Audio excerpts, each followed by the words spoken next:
안녕하세요. 디자인스타의 홍 원장입니다. 오늘은 나군 학교 중에서 많은 학생들의 워너비 학교인 성균관대학교에 대한 분석을 한번 해보도록 하겠습니다. 저희 학원에서 유독 매년 성균관대학교에 두세 명씩 꼬박꼬박 합격을 하고 있고, 그리고 그 합격한 학생들의 성적이 보통 100분이 국어 탐구해서 한 80% 정도의 학생들이 80%, 81% 이 정도 학생들이 합격을 해서 막상 들어가 보면 지원자 중에서 거의 성적으로는 꼴찌인 친구들, 이런 친구들이 붙습니다. 그래서 성균관대학교는 아무리 성적이 높아도 실기에서 안 되면은 붙기가 힘들고요. 왜냐하면 A권대의 비율이 다른 학교에 비해서 굉장히 현저히 적습니다. 제가 알아본 바로는 정원보다 더 적은 학생들의 A권을 준다고 보고 있고요. 그래서 실기가 A를 받지 못하면 절대로 붙을 수 없는 학교입니다. 그래서 이 학교에 대한 분석들과 준비를 꼼꼼히 하셔야 되는 게 맞는 것 같고, 학교에서 사절지 2장을, 한 장은 채색, 한 장은 소묘를 보고, 채점을 할 때도 소묘 50점, 채색 50점, 점수를 분류를 해서 그걸 합산을 합니다.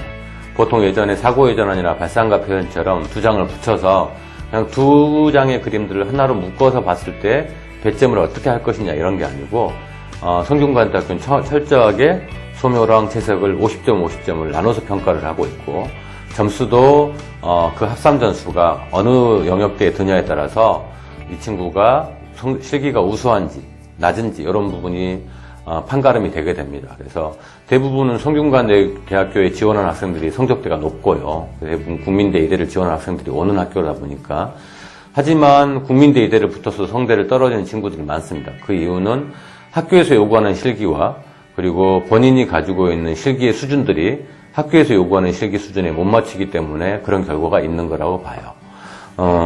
그러면 이제 성균관대학교에서 어떤 걸 주로 보느냐 하려면, 그걸 정확하게 캐치하려면 이 학교에서 내는 문제들을 한번 쭉 봐야 됩니다.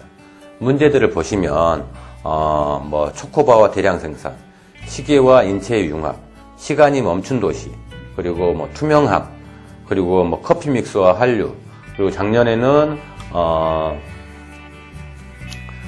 디지털과 아날로그를 표현하시오, 디지털과 아날로그의 연결, 뭐 이런 주제들이 주어졌습니다. 물론 대부분 사진 이미지나 주어질 때도 있지만, 보고 그릴 수 있다면 실물을 제시하는 경우가 많고요. 그 실물을 보고 본인이 소묘 같은 경우는 구성을 해서 또는 배치를 해서 사실적으로 표현을 해야 됩니다. 사절지의 물체를 하나 그리기 때문에 단순하고 쉽다라고 생각할 수도 있지만, 이 단순함 속에서 다른 친구들에 비해서 차별을 어떻게 둘 것인지, 구도, 그 다음에 그 안에서 이야기를 집어넣을 것인지, 재해석을 할 것인지, 이런 부분들도 조금 더 확대를 해서 생각을 하시는 게 맞습니다. 그래서 소묘 부분 간과하면 안 되고요. 단단하고 완성도 있는 소묘들, 그리고 풍부한 색감들을 꺼내려고 노력하는 부분들이 굉장히 중요합니다. 성균관대학교는 잘만 준비를 하면 들어가기 굉장히 쉬운 학교고요. 그리고 오히려 명문 학교 중에서 가장 낮은 성적으로, 과기대 같은 경우 4배수 제한을 해서 뭐 작년이나 재작년 같은 경우 100분이 87%에서 디자인 학부가 거의 잘렸는데요. 그거보다 낮은 학교 친구들이 기초 수양을 준비하면 갈 수 있는 학교들이 참 어렵습니다. 그런 친구들이 오히려 과기대에 뭐 금속 디자인이나 아니면은 뭐 도자 디자인과 과를 낮추기보다 본인이 시각 디자인이나 뭐 서피스를 전공하고 싶다라고 하면은 과감하게 성균관대학교를 준비하는 게 저는 맞다고 생각합니다. 대신 실기가 자신이 없거나 본인이 시간 내에 표현하는 것들, 주제 해석 능력이 떨어지면 아무리 빨이 좋거나, 뭐 속된 말로 빨이 좋거나 아니면 표현 능력이 좋아도 이 학교를 붙기가 힘듭니다. 그래서 소묘는 제가 간단하게 말씀을 드렸으니까 소묘 꾸준하게 잘 준비를 하시고요. 튼튼하게 그리는 부분 준비하시고, 그리고 채색 부분에 있어서 주제가 아까도 보셨다시피 대부분 2가지의 단어 또는 물체와 어떤 주제 간의 관계가 주어집니다. 그건 둘 간에 연관성이 있을 수도 있고요. 연관성이 전혀 없을 수도 있습니다. 연관성이 없다라면 상상력을 발휘하여 연관성이 있게끔 의미의 전환을 하든지, 아니면 과장을 한다든지 의인화를 한다든지 뭐 여러 가지 어떤 발상법을 통해 가지고 이야기를 전달해야 될 것 같고요. 연관성이 있다라면 단순하게 1차적으로 휴지통에서 휴지를 꺼낸다, 아니면은 펜으로 글을 쓴다 이런 단순 논리보다 조금 더 그거보다 한 단계 더 앞선 2차 발상을 하는 부분들이 훨씬 더 창의력 부분이나 상상력 부분에서는 좋은 점수를 받습니다. 첫 번째, 주제 해석 능력. 그리고 주제 해석을 했을 때 그걸 평가하는 사람이 이 친구가 이걸 이렇게 해석을 했구나라고 이해하고 알아먹을 수 있어야 됩니다. 그게 저는 소통 능력이라고 생각을 하고요. 그리고 주제나 소재를 어떻게 해석을 했는지에 대한 해석 능력, 이런 부분들을 통합적으로 해서 창의적인 표현 능력, 그리고 화면 안에 조형적으로 배치를 하고 이야기를 풀어나가는 스토리텔링 능력, 그리고 얼마만큼 주어진 재료들, 물감이든 마카든, 여기는 재료 제한이 없습니다. 색연필이든 내가 펜으로 드로잉을 하겠다, 그것도 괜찮습니다. 그래서 남들과 좀 다른 나만의 독창적이고 창의적인 표현 재료를 구사해서 해낼 수 있는 능력이 있는지, 이런 부분들을 보시면 될 것 같고요. 오늘 이제 공개해드리는 그림은 작년에 시각디자인과에 붙었던 두 친구의 그림과 올해 시각디자인과에 붙었던 두 친구의 그림을 보여드릴 텐데, 이 친구들보다 훨씬 더 독창적이고 실험적으로 해서 붙었던 학생들도 있습니다. 하지만 이제 그런 그림들은 저희 학원에서 가지고 있는 어떻게 보면 필살기고 노하우이기 때문에 그런 그림들은 노출을 하지 않도록 하겠습니다. 그리고 지금 저희가 보여드리는 그림들은 어떻게 보면 좀 노멀하고, 그리고 일반적인 그림들에 가깝지만 이야기를 어떻게 풀어나가고 어떻게 접근했는지에 대한 부분들을 좀 참고하시면 성균관대를 준비하는 친구들에게 도움이 될 것 같다고 생각합니다. 자, 그러면 이상으로 성균관대학교 입시에 대한 분석들을 좀 하고요. 실질적으로 붙었던 합격생의 그림들을 보고 좀 더 섬세하게 보도록 하겠습니다. 그림을 보실까요?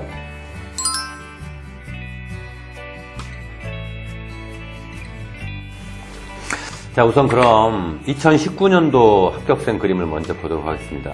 2019년도의 주제가 커피 믹스 봉지를 하나를 실물로 줬고요. 그리고 주제는 한류를 표현하시오.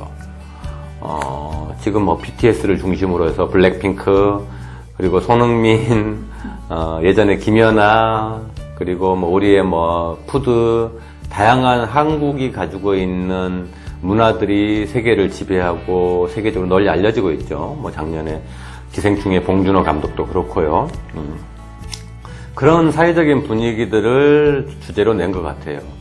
한류라고 하는 부분들이 뭐 환경 문제나 아니면은 인종차별이나 이런 것처럼 사회적인 문제가 될 수 있는데, 이렇게 구체적인 주제들은 잘 안 냈어요. 어떻게 보면 성균관대학교에서는. 근데 2019년도에 이 문제가 나왔을 때는 성대를 준비했던 학생들이 조금 당황했던 건 사실이고요. 하지만 어차피 주제 안에는 많은 소스들이라든가 이야기들이 있으니까 그 이야기들을 어떻게 버무리고 조합을 할 것이냐라는 부분들이고, 더 난해한 부분은 소재하고 연관성인 것 같아요.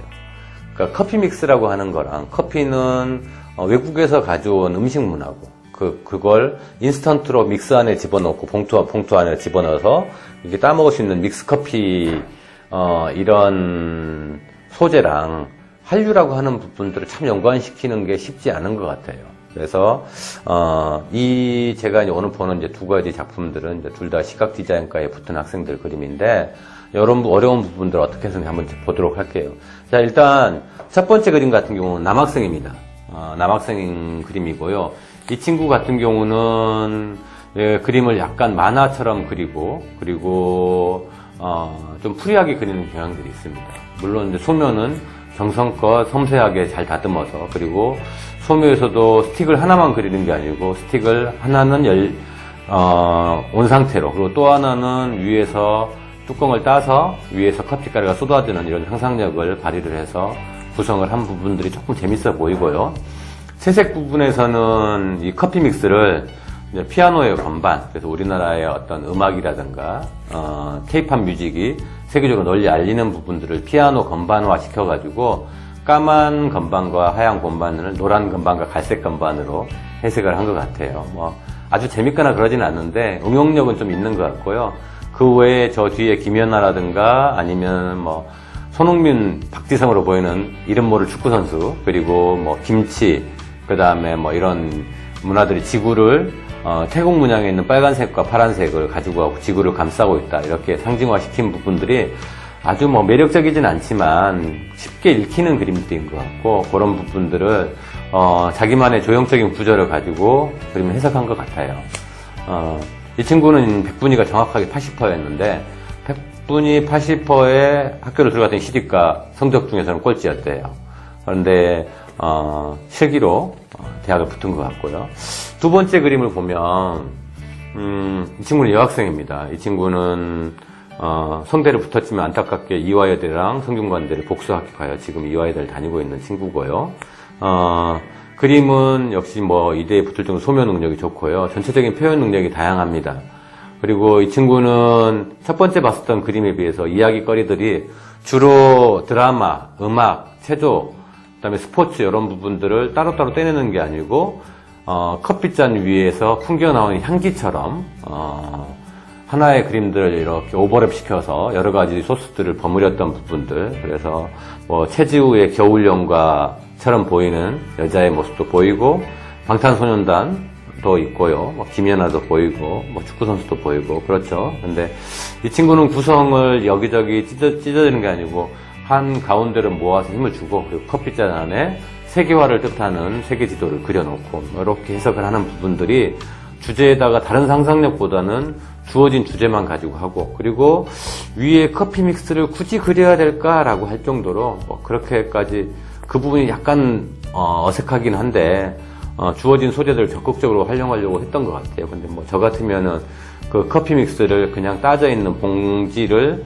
손 옆에다 그냥 놓는 부분도 자연스럽지 않았나라는 생각이 들고요. 하지만 전체적인 색감을 다루는 부분이라든가 그리고 그릴 때 필요한 부분들은 약간 라인을 통해 가지고 그렸던 부분도 괜찮은 것 같고요.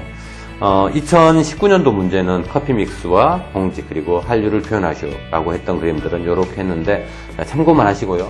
절대 이런 유사한 그림들 똑같이 그리면 남들과 차별화가 안 됩니다. 그래서 저희가 보여드린 그림을 참고만 했으면 좋겠습니다. 그러면 작년 그림 한번 보도록 하겠습니다. 2020년 그림을 보도록 하겠습니다.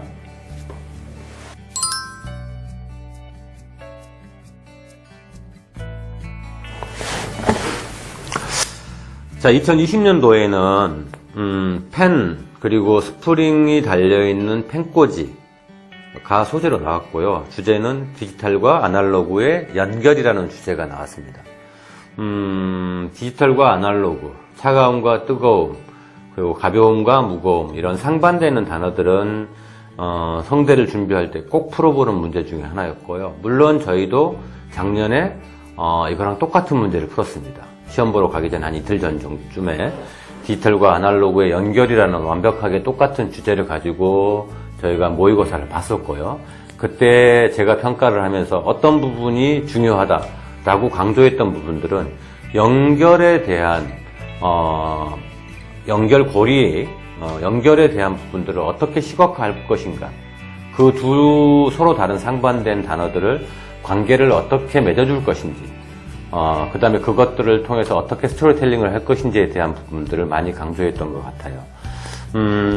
첫 번째 그림을 보면, 뭐 첫 번째도 그렇고 두 번째도 소면은 아주 단단하게 사실적으로 그 물체들을 최대한 작지 않게 표현했던 부분이 소묘의 특징인 것 같고요.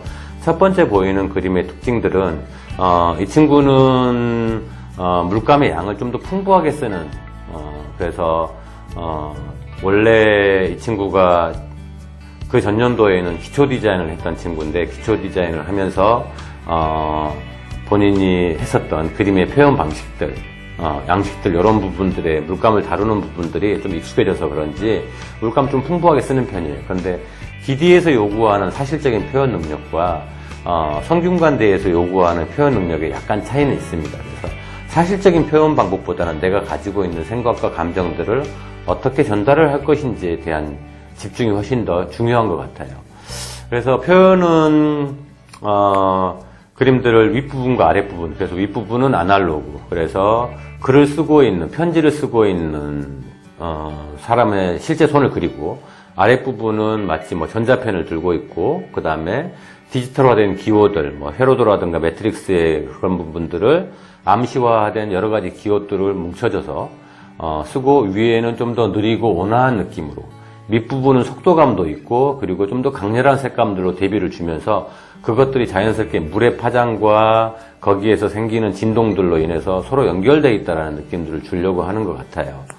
저는 개인적으로 솔직히 보면 여기에 조금 더 복합적인 의미 해석이 더 들어갔으면 좋지 않았을까라고 하는 부분들인데, 학생들이 시험장 갔을 때 느껴지는 생각들이라든가 사고의 범주가 생각보다 폭넓거나 아주 기발할 정도의 아이디어가 나오진 않아요. 그랬을 때는 어떻게 조형적으로 접근을 할 것인지, 그리고 거기에 작은 소스를 연결해서 내가 보여주고자 하는 이미지를 강조할 것인가 하는 부분들에 집중을 하시면 될 것 같습니다. 두 번째 그림을 보면 이 친구도 가군 2대를 합격하고 나군의 성균관대를 합격을 해서 지금은 이화여대를 다니고 있어서 성대를 합격했지만 성대를 안 다니고 아쉽지만은 저희가 성대를 합격했던 1차 합격했던 학생의 그림이니까 참고로 보시면 될 것 같아요. 이 친구의 그림의 배열은 위에서 아래로 연결되어지는 과정입니다. 마치 반대로 보면 밑에 있는 스마트폰에서 이미지가 전사되고 그 이미지가 전사된 부분이 처음에는 픽셀화되고 그 픽셀화됐던 이미지들이 사실적인 형상들로 우러나오고 재현되어진, 그래서 마치 요즘 4차 산업혁명 시대에 회자되고 있는 AR, VR처럼 가상현실이나 증강현실처럼 어떤 게 실제고 어떤 게 가상이고 라고 하는 부분에 대한 구분들이 모호하다라는 부분들을 가장 중요한 테마로 담고 있는 것 같아요. 그래서 위에서 보면은 아날로그가 디지털화 돼가고 있는 것들, 반대로 밑에서 위로 보면 디지털 안에서 아날로그가 다시 구현되고 있는 것 같은 이런 순환의 구조들을 직선적인 구도를 가지고 그림을 표현을 했고요. 주어지는 컬러들도 밑으로 가면 갈수록 모노톤이라든가 차가운 계열을 쓰고, 위쪽으로 올라오면은 좀 더 강렬한 색깔들, 그리고 편지지 옆에 장미꽃을 형상화한 종이를 접어서 형상화했던 이미지들을 넣으면서 자연과 인공 이런 부분들에 대한 교감과 어떤 흐름들에 대한 부분들도 그리는 것 같아서, 저는 개인적으로 첫눈에 봤을 때는 의미가 별로 없는 것 같지만 그림들을 조금 더 곱씹어보고 보면 이 안에는 융복합적인 사고가 녹아있구나라는 부분들이 들어서 굉장히 마음에 들어하는 그림이고요. 재현작을 봤을 때도 이 안에 이런 생각들이 교수님들이 읽는다면 좀 높은 점수를 받을 것 같다라고 제가 칭찬해줬던 그림입니다. 작년, 재작년 시각디자인과에 붙었었던 네 학생의 그림을 저희가 봤는데, 성균관대학교는 제가 서두에 말씀드렸듯이 실기가 굉장히 중요한 학교입니다. 물론 성적 반영 비율이 높긴 하지만 그래도 당락을 결정하는 건 거의 100% 실기라고 보시는 게 맞을 것 같습니다. 제가 오랫동안 성대를 학생들을 지도하면서 70%대 초반 학생들, 70%대 중후반 학생들도 성균관대에 많이 합격을 시켰습니다. 90%대 중반 학생들도 떨어지는데 70%대 중후반 학생들이 충분히 붙을 수 있는 학교가 성균관대학교입니다. 그래서 성균관대학교를 준비할 때는 그 학교에 대한 특성들, 주제와 그것들을 내가 능동적으로 풀 수 있는 능력이 있는지, 그리고 소묘와 치색에 대한 밸런스가 정확하게 맞아 있는지가 합격에서 합격을 결정하는 굉장히 중요한 요소인 것 같습니다. 자, 성균관대를 준비하는 학생들, 가고 싶어하는 학생들, 자, 두려워하지 마시고요. 과감하게 가군에 내가 이대나 국민대나 숙대나 서울시립대나 이런 대학을 준비하고 나서 나군으로 왔더니 고대를 보기에, 과기대를 보기에 뭔가 성적이 두려워, 잘릴 것 같대 라고 생각했을 때 다시 우리가 선택할 수 있는 카드가 없어요. 기디를 하기도, 그리고 사고 발생을 하기에도 고를 만한 학교도 없고요. 이랬을 때 성균관대학교는 굉장히 훌륭한 대안이 될 수 있다는 부분들 다시 한번 강조드리고, 수능이 얼마 남지 않았고, 그리고 수능이 끝나자마자 다시 특강이 시작될 텐데 여러분들 받은 점수에 너무 좌절하지 마시고요. 다시 한번 꿈을 가지고 열심히 특강을 준비했으면 좋겠습니다. 이상 마치도록 하겠습니다. 감사합니다.